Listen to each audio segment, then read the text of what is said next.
আজকে আমরা C programming এর কমেন্টস নিয়ে আলোচনা করব।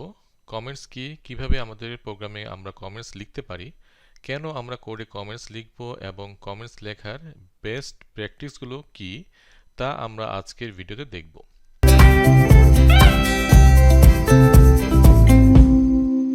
প্রথমে আমরা বোঝার চেষ্টা করি যে কমেন্টস কি। কমেন্টস দ্বারা আমরা আমাদের প্রোগ্রামের সোর্স কোডকে এক্সপ্লেন করে থাকি। কমেন্টস দ্বারা আমরা ডিসক্রাইব করতে পারি যে আমাদের কোডটা আসলে কি করছে অথবা কিভাবে কাজ করছে।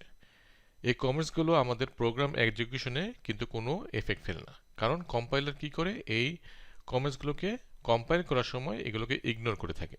আমাদের কোডে আমরা দুইভাবে কমেন্ট লিখতে পারি, একটা হচ্ছে সিঙ্গেল লাইন কমেন্টস, আরেকটা হচ্ছে multi line comments. Single line comment লেখার জন্য আমরা দুইটা ব্ল্যাক স্পেস দিয়ে তারপরে কমেন্টস লিখতে পারি, আর মাল্টি লাইন কমেন্টস লেখার জন্য আমরা এরকম ব্ল্যাক স্পেস দিয়ে তারপর স্টার, তারপর মাল্টি লাইন, তারপর স্টার দিয়ে আবার ব্ল্যাক স্পেস দিয়ে ক্লোজ করতে পারি। কিন্তু খেয়াল রাখতে হবে যে আমরা নেস্টেড মাল্টিলাইন কমেন্টস করতে পারবো না, অর্থাৎ একটা মাল্টিলাইন কমেন্টসের মধ্যে আরেকটা মাল্টিলাইন কমেন্টস আমরা লিখতে পারবো না। সেক্ষেত্রে কম্পাইলার কি করবে, এরর দেখাবে। সো এই জিনিসগুলো নিয়ে আমরা একটু পরে কোডের মাধ্যমে দেখব যে কিভাবে আমরা এই সিঙ্গেল লাইন কমেন্টস এবং মাল্টিলাইন কমেন্টস লিখতে পারি। তার আগে আমরা দেখি যে কোথায় সাধারণত আমরা কমেন্টস ইউজ করব। কমেন্টস আমরা কোডে যে কোনো জায়গায় ইউজ করতে পারি, যেহেতু কম্পাইলার এটাকে ইগনোর করে থাকে। কিন্তু প্রোগ্রামে আমাদের কমেন্টস লেখার উদ্দেশ্য হচ্ছে আমাদের কোডটাকে ভালোভাবে এক্সপ্লেন করা, যাতে এই কোডের যে ফাংশনালিটি সেটা আমরা বুঝতে পারি। সো প্রোগ্রামটাকে এক্সপ্লেন করার জন্য আমরা আমাদের প্রোগ্রামের উপরে, ফাইলের উপরের দিকে আমরা কমেন্টস লিখতে পারি এবং সেখানে এক্সপ্লেন করতে পারি কে প্রোগ্রামটা লিখছে এবং কোন তারিখে লিখছে এবং এই প্রোগ্রামটার কাজটা কি। তারপরে আমরা লিখতে পারি ফাংশনের উপরে। তো ফাংশনের উপরে যখন লিখবো সেটা কি কারণে আমরা এই ফাংশনটা লিখছি এবং কি ধরনের আউটপুট আমরা এই ফাংশন থেকে ডিজার্ভ করতেছি, এই ধরনের সব কিছু এক্সপ্লেন করতে পারি। এবং ইনলাইন কমেন্ট লিখতে পারি, যেমন প্রত্যেকটা লাইনে যেই লাইনে আমাদের একটু বোঝা হয়তো কঠিন হতে পারে, সেই লাইনটাতে আমরা কমেন্টস করে লিখতে পারি যে এই লাইনটার কাজ হচ্ছে এইটা। এখন আমরা একটা কোডের মাধ্যমে এই কমেন্টসটাকে আরেকটু ভালোভাবে বোঝার চেষ্টা করব। আগের ভিডিওতে আমরা সিম্পল একটা প্রোগ্রাম দেখেছিলাম, যেটার মাধ্যমে আমরা সামেশন এবং মাল্টিপ্লিকেশন করছিলাম দুইটি ভেরিয়েবলের মধ্যে। আজকে আমরা এটাকে কমেন্টসের মাধ্যমে ডিসক্রাইব করার চেষ্টা করব যে এই প্রোগ্রামটা আসলে কি কাজ করছে।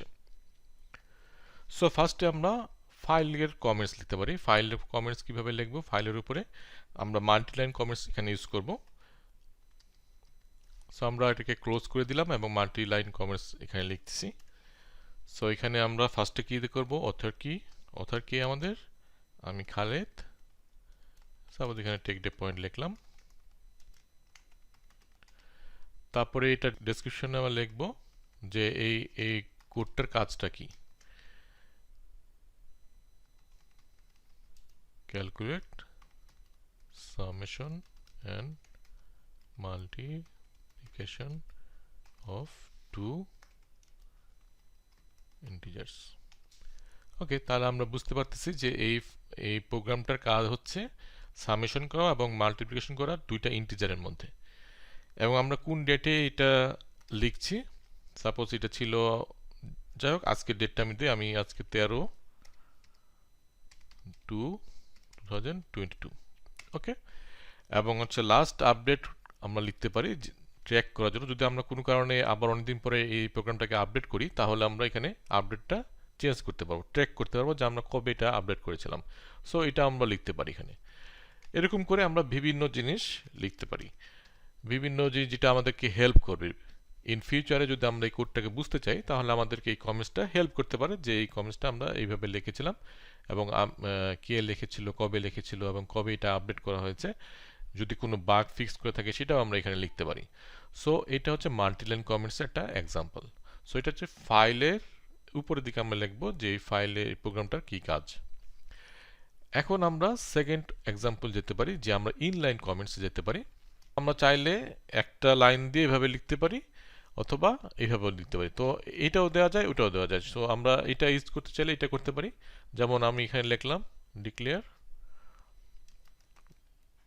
ভেরিয়েবলস, কিন্তু আমরা চাইলে এটাকে এইভাবেও লিখতে পারি, declare variables.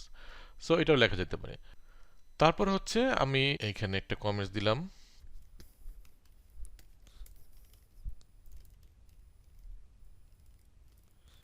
On the screen. তাহলে আমরা বুঝতে পারতেছি যে এখানে আমরা প্রিন্ট করতেছি। তাহলে এই কমেন্ট দ্বারা আমাদের কত সহজভাবে বোঝা যাচ্ছে যে এখানে আমরা কি করতেছি আসলে। এখন আমরা, এটা গেল ইনলাইন কমেন্টস। আমরা এখন চাই যে আমাদের এই মাল্টিপ্লিকেশন যে আমরা যে কোডটা করেছিলাম সেটা আমরা চাই যে রান করব না। সো আমরা আগে দেখি যে এটা আমরা বিল্ড করে রান করি, দেখি যে আমাদের কোনো চেঞ্জ আসছে কিনা, কারণ আমরা এত কিছু লিখলাম, কোনো একটা চেঞ্জ আসার কথা, কিন্তু আসলে কোনো আউটপুটে কোনো চেঞ্জই আসবে না, কারণ হচ্ছে আমাদের কমেন্টস কম্পাইলার ইগনোর করে। সো আমরা যেটা যা যা আউটপুট আসা দরকার তাই তাই আসতেছে, আর বাকি কোনো কিছু আর দেখা যাচ্ছে না। হ্যাঁ, এখানে যা কিছু আমরা লিখছি এগুলো কিন্তু আসলে কোনো আউটপুটে আসবে না। এখন আমরা চাই যে এই যে মাল্টিপ্লিকেশন অফ 10 অ্যান্ড 10 ইজ 100, এই লেখাটা আমরা ইনঅ্যাক্টিভ করে দিতে চাই। তাহলে এই কমেন্টসের মাধ্যমে কিন্তু আমরা করতে পারি। সেই ক্ষেত্রে বেটার হচ্ছে এভাবে করা। ওকে, তাহলে এখন যদি আমি এটাকে কম্পাইল করে রান করি তাহলে আমরা দেখব যে এখন আমাদের ওই মাল্টিপ্লিকেশনের কথাটা আর এখানে নেই। তার মানে এটা খুব একটা কাজের জিনিস। যদি আমরা কোনো কারণে কোনো একটা কোডকে ইনঅ্যাক্টিভ করতে চাই, তো আমরা যদি চাই যে এই কাজটাকে আমরা পরে করব, তাহলে আমরা এখানে লিখে দিতে পারি টু ডু। সো এটা আমরা পরে করতে যাচ্ছি এই কাজটাকে, সো আমরা লিখে দিতে পারি এটা টু ডু। তাহলে এটা আমরা ডকুমেন্টেশন করতে পারি যে আমরা কি কাজটা আমাদের এখন কমপ্লিট হয়ে গেছে আর কোন কাজটা কমপ্লিট হয়নি। সো এইভাবে আমরা এটাকে ডকুমেন্টেশন করতে পারি। এখন হচ্ছে আমরা ফাংশন দিয়ে কিভাবে কমেন্ট, কারণ এখন আমি ফাংশনটাকে দেখাই নাই কিভাবে কাজ করে, কিভাবে কি হয়। সো যখন আমরা ফাংশন দেখব তখন আমরা এটাকে আরো ডিটেলস ভাবে বোঝার চেষ্টা করব, কিন্তু আজকে আমি একটা জাস্ট সিম্পল এক্সাম্পল দেখাই যাতে কমেন্টের বিষয়টা ক্লিয়ার হওয়ার জন্য। তো আমি এখানে একটা ফাংশন লিখি এখন, int get sum। ওকে, এখন int n1 int n2 return n1 n2, sorry এখানে সাম করব, আমরা প্লাস দিলাম। তাহলে এই এই যে আমরা ফাংশনটা লিখছি, এই ফাংশন এটাকে বলা হচ্ছে একটা ফাংশন। কারণ কি, যে প্যারেনথেসিস দিয়ে আমি আগে বলেছি যে প্যারেনথেসিস দিয়ে আমরা একটা ফাংশনকে বুঝতে পারি যে এটা একটা ফাংশন, যেমন মেইন একটা ফাংশন, এরকম গেট সাম এটা একটা ফাংশন। তো ফাংশনের নামকরণ কিভাবে করতে হয় এবং কি কি সিস্টেম কি কি বেস্ট প্র্যাকটিস আছে সেটা আমরা পরে জানবো। তো আজকে আমরা জাস্ট কমেন্ট কিভাবে করবো একটা ফাংশনে সেটা বোঝার জন্য এই ফাংশনটাকে আজকে আমরা একটু বোঝার চেষ্টা করি। সো এই গেট সামে কাজটা হচ্ছে যে এটাকে যোগ করে দেওয়া হয় দুইটা নাম্বারকে। হ্যাঁ, এই এবং রিটার্ন করবে, আমরা জানি যে এখানে রিটার্ন করতে জিরো ইন্টিজার। তো এরকম ঠিক এই ফাংশনে একটা রিটার্ন টাইপ থাকবে। তো আমি রিটার্ন করতেছি এখানে এটা যে যোগফল হবে সেটা আমরা রিটার্ন করব। এখন আমরা এই ফাংশনের কমেন্টস কিভাবে লিখব, এই ফাংশনটাকে আমাদেরকে এক্সপ্লেইন করতে হবে যে এই ফাংশনটা আসলে কি কাজ করে। সো আমরা মাল্টিলাইন কমেন্টস লিখব। এখন সাপোজ আমরা এই ফাংশনের নামটা লিখি আগে, ফাংশন গেট সাম। ওকে, আমরা চাইলে একটু সুন্দর করে এরকম একটা ডিজাইন দিতে পারি। তারপরে এটা লিখলাম যে n1, এটা মানে আমরা কি বোঝাচ্ছি। হ্যাঁ, প্যারামিটার, এটাকে বলা হচ্ছে প্যারামিটার। সো আমরা এগুলা জিনিস জানবো যখন ফাংশন পড়ব, তখন আমরা এটাকে ডিটেলস বলবো। তো আপাতত আমরা বুঝি যে n1টা কি, আমি এটা ডিসক্রাইব করতে যাচ্ছি কমেন্টসের মাধ্যমে। তাহলে এটা আমাদের ফার্স্ট ইন্টিজার নাম্বার। ওকে, n2 হচ্ছে সেকেন্ড ইন্টিজার নাম্বার। আর আমাদের রিটার্ন কি করতেছে, returns summation of the two integers. Okay, তাহলে কিন্তু এখন আমাদের এটা ডকুমেন্টেশন হয়ে গেল যে আমাদের এই ফাংশনটা আসলে কি কাজ করতেছে। সো আমাদের যদি আমরা লং টার্ম পরে এসে দেখতে চাই যে আমাদের এই কোডটা কি করতেছে আসলে এখন আমরা বুঝতে পারতেছি না, তখন কিন্তু আমরা এই ডকুমেন্টেশনের মাধ্যমে, এই কমেন্টসের মাধ্যমে কিন্তু আমরা এটাকে খুব সহজে বুঝতে পারবো। এবং এই যে গেট সাম এইভাবে যে লিখছি আমরা, এটাকে একটা সুন্দর আমরা ফাংশনের নাম দিয়েছি যাতে আমরা বুঝতে পারি যে এই ফাংশনটার কাজটা কি। তো এখানে আমরা এক্সপ্লেন করলাম কমেন্টস দ্বারা, আবার কোডটাকেও সুন্দর করে লিখলাম। এখন আমরা যদি এই ফাংশনের কাজটাকে এখানে আমরা দিয়ে দিই, যেমন এখানে আমরা সিতে কি করতেছিলাম, আমরা যোগটা করতেছিলাম, আমাদের এখন আমরা চাই যে না, সিতে আমরা এই ফাংশনটাকে কল করব এবং আমরা এটাতে এ এবং বি পাস করে দিব। তাহলে আমাদের কি হবে, এই ফাংশনটা কল হবে, এই ফাংশনটাতে কল হবে, এখানে a এর যে ভ্যালুটা যাবে সেটা n1 এ যাবে, আর b এর ভ্যালুটা যাবে n2 তে, এবং এভাবে আমাদেরকে সামেশনটা হয়ে যাচ্ছে, তাই তো? সো এখানে আমরা একটা কমেন্ট দিতে পারি, get summation of two integers. আমরা চাইলে এটা এখানে লিখতে পারি, তাহলে আমাদের এটা বুঝতে সুবিধা হবে যে আমাদের এখানে কি ঘটতেছে। এখন আমরা সিতে কি পেয়ে যাব, এই দুইটার যোগফলটা এখানে পেয়ে যাব এবং এখানে আমাদের প্রিন্ট হবে। এখন যদি আমরা এটাকে কম্পাইল করি এবং রান করি, তাহলে আমাদের কি দাঁড়াচ্ছে, আমরা দেখতেছি যে এখন আমাদের এই মানটা চলে আসতেছে সামেশনে। তাহলে আমরা বুঝতে পারলাম যে আমাদের ফাংশনকে আমরা কিভাবে কমেন্ট দ্বারা ডকুমেন্টেশন করব, অর্থাৎ এক্সপ্লেইন করব। তো এখন আমরা বোঝার চেষ্টা করি যে এই কেন আমাদের কমেন্টসটা লেখাটা প্রয়োজন আসলে। এটা কি করতেছে, ক্লিয়ারিটি দিচ্ছে এবং রিডেবিলিটি দিচ্ছে, অর্থাৎ আমরা কোডে কিন্তু দেখে বুঝতে পারতেছি যে এই কোডটা কি কাজ করতেছে। তাহলে আমাদের এই কোড সম্বন্ধে আমাদের একটা ক্লিয়ার ধারণা হচ্ছে যে এই কোডটা এই কাজে, এই কাজগুলো এই জায়গাতে করতেছে, এবং এটা কোডটাকে বোঝাটা আমাদের ইজি হচ্ছে। তারপর আমাদের টাইম সেভ করতেছে। আমরা যদি আফটার লং টাইম, আমরা যদি সাপোজ আমরা জব করছি, তো আমরা 30 দিন একটা ভ্যাকেশনে গেলাম, সাপোজ আমি জার্মানি থেকে দেশে চলে গেলাম 30 দিনের জন্য। এখন 30 দিন পরে যদি আমি ব্যাক করি, তাহলে হয়তো আমার কোডগুলো রিকল করা হয়তো আমার কঠিন হতে পারে, আমার বুঝতে হয়তো সময় লাগতে পারে যে আমি কি করছিলাম 30 দিন আগে, এখন আমি এটা হয়তো মনে আসতেছে না। তখন আমার এই কমেন্টসের কারণে, আমি কোডে যে সুন্দর করে কমেন্টস করেছি, এই কমেন্টসগুলো আমাকে হেল্প করবে খুব দ্রুত আমার ট্র্যাকে ফিরে আসতে, অর্থাৎ আমি বুঝতে পারবো যে কি করেছি আসলে, এখন আমার কোডের কোন অবস্থায় আমি ছিলাম, এবং আমি ট্র্যাক করতে পারবো যে আমাদের কি কি আর এখন আমাকে করতে হবে। এই জন্য কোডে কমেন্ট করা খুবই ইম্পর্টেন্ট এবং ইউজফুল টু ফিক্স দ্য বাগস। আমাদের কোডের মাধ্যমে আমরা আমরা কিন্তু বাগ খুব তাড়াতাড়ি ফিক্স করতে পারি, যেহেতু আমরা কোডটাকে এক্সপ্লেন করতে কি কাজ করি। এখন আমি হয়তো এখানে মাল্টিপ্লিকেশন করতে যাচ্ছিলাম, কিন্তু আমি ভিতরে লিখে রাখছি সামেশন। সাপোজ এখানে যদি আমি যোগ করতে যাচ্ছি, আমি গেট সাম লিখছি, কিন্তু আমি সাপোজ এখানে যদি দিয়ে রাখলাম যে মাল্টিপ্লিকেশন, তো এখন আমার রেজাল্ট কি আসতেছে, হয়তো মাল্টিপ্লিকেশন আসতেছে। আমি এখন চিন্তা করে গেলাম, আমি তো সবই ঠিক লিখছি, আমার ফাংশনের নাম তো গেট সাম, কিন্তু কেন মাল্টিপ্লিকেশন আসতেছে? তখন আমি বুঝতে পারবো ডকুমেন্টেশন দ্বারা যে এটা আসলে একটা সামেশনের ফাংশন, কিন্তু আমি এখানে মাল্টিপ্লিকেশন দিয়ে রাখছি, তাই তো? তো আমার জন্য ইজি হবে এই বাগটাকে ফিক্স করা। তখন আমি এখানে একটা প্লাস দিয়ে দিলাম, তখন আমার কাজ হয়ে গেল। এভাবে করে আমাদেরকে কমেন্টসগুলো হেল্প করে আমাদের বাগ ফিক্স করতে। Keep track the latest update version after fixing বাগস। So এগুলো আমাদের ট্র্যাক করতে সাহায্য করবে যে আমার প্রোগ্রামে কি প্রবলেম ছিল, আমি কিভাবে এটাকে সলভ করেছিলাম। তারপর হচ্ছে helpful for other programmers to understand your code, অর্থাৎ অন্য প্রোগ্রামাররাও, যেটা হয় যে যদি কোনো কারণে চেঞ্জ করা লাগে আমার কোডে, অথবা আমার কোডে অন্য কোনো প্রোগ্রামার যদি কাজ করতে চায়, তাহলে আমার কোড দেখে যেন বুঝতে পারে যে আমি আসলে কি করেছি। তো কমেন্ট করা থাকলে এবং প্রপার ডকুমেন্টেশন থাকলে এই কোডের, তখন অন্য প্রোগ্রামাররা সেটা বুঝতে তাদের জন্য সহজ হয়। এই জন্য কমেন্ট একটা খুব গুরুত্বপূর্ণ পার্ট প্রোগ্রামিংয়ের জন্য। এখন আমরা দেখি যে বেস্ট প্র্যাকটিসগুলো কি, আমরা কিভাবে ভালো কমেন্টস লিখতে পারি। ফার্স্ট হচ্ছে যে comment should not duplicate the code.